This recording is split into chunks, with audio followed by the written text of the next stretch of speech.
Time for us to bring in Mike Cozzi. Morning, Mike. Good morning. How was your weekend? It was all right. All right. Any upsets or incredible basketball games you want to bring us?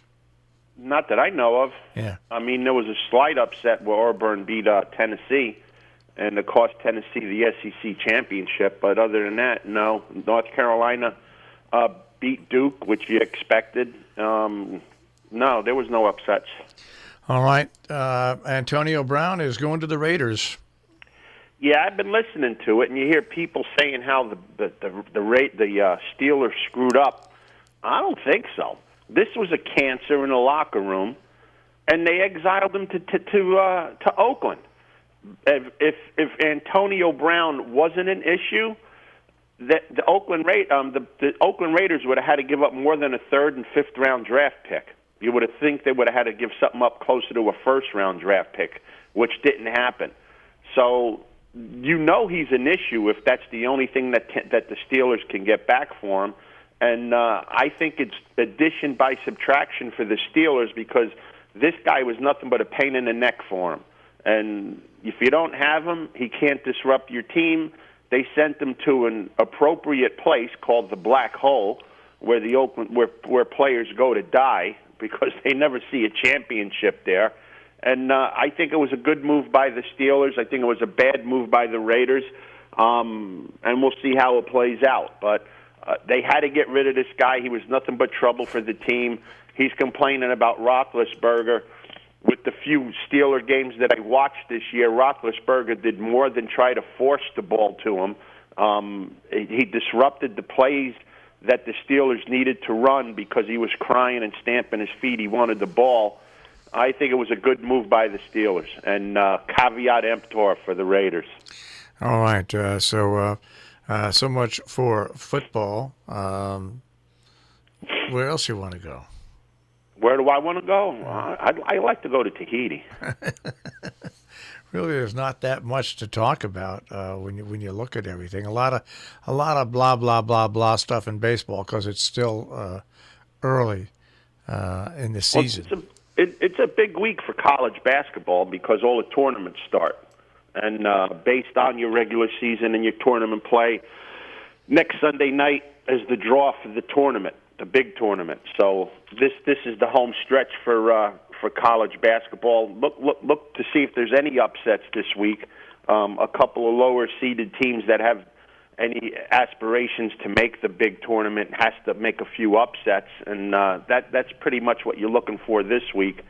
And just to see if the player from Duke, Zion the Great, makes a comeback to see if he could lead Duke to the promised land, because it's funny. You watch college basketball all year, and they tell you just how talented this Duke team is. They're just a plethora of talent. They have 3 first-round draft picks playing in the starting 5, and they're just great. Well, since this one guy's gone down, they're 3-3. So just how great are these other guys? Yeah, that's that's the whole thing. And you know what? Him going down doesn't help him with his NBA prospects. No, not it doesn't. It doesn't really hurt him a lot yet because you don't know the severity of this injury. All that's been come out, it's been a knee sprain, but it's a knee sprain that's kept him out almost a month. Yeah. So it's a little bit more than a knee sprain. Either that or he's soft. So it's one or the other. Well, yeah. Well, and if he's soft, that will hurt him in the NBA. Yeah. See where the Yankees gave a certain amount of players raises from last year? Who? Yeah, I laughed when I saw this. Judge got a $65,000 raise.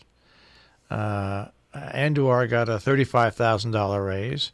Torres, I think, got a $29,000 raise. See, all these guys are young guys, and they're on just incredibly, according to Major League Baseball, low contracts. Okay. Yeah.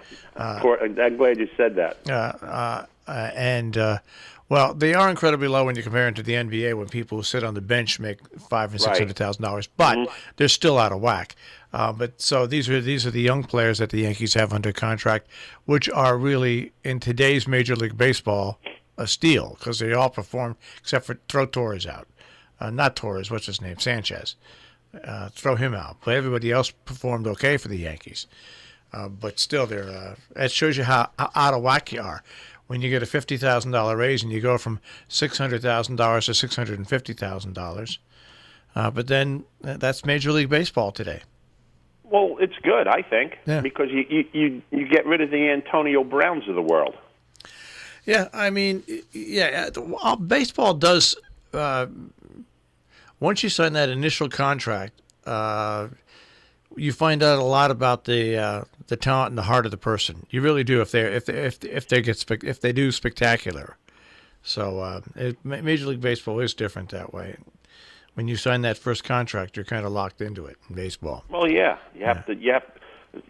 The first contract opens the door, and then when you get through the door, how you perform determines what's at the end of the hall for you. Yeah.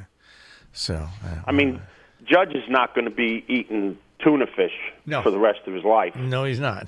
He's not at all. The other two guys, Andahar and Torres, the jury's out on them. I mean, they're not well-rounded players yet. They're very weak defensively, and they have lapses in hitting once in a while, so they have to become more consistent. They're nowhere near an all-star top-flight major league talent yet.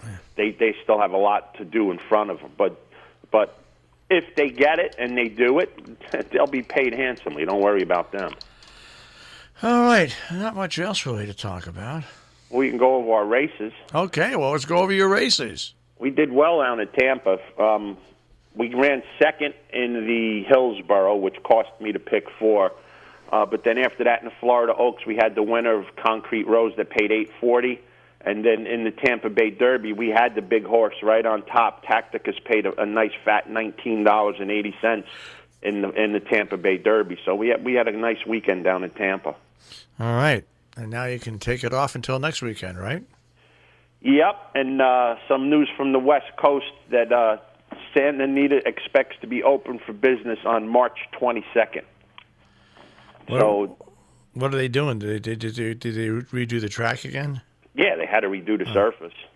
So they're doing that, and then once you have to redo the surface, it has to settle in, and then horses need to gallop successfully over it, and then they start running with it. So, I mean, it's not a big deal because the Meadowlands used to change their surface every year. They used to have harness racing there from January until August, and then after the Hambletonian in early August, they used to take up all the harness track and put down the thoroughbred track. And Labor Day, they used to start running the thoroughbreds there till New Year's. But, you know, there's a time that the track needs to settle, so I'm assuming that's the lull in the action there now. But Santa Anita got a real big black eye because they didn't take care of the track the way they had to. They're using the excuse of the rain. Rain happens. They need to be prepared for things like that. Yep. All right, we'll check with you mañana. Yes, sir. Have a great day. Take care. Mike Cozzi with a check on sports this morning here on the Breakfast Club on Robin Hood Radio.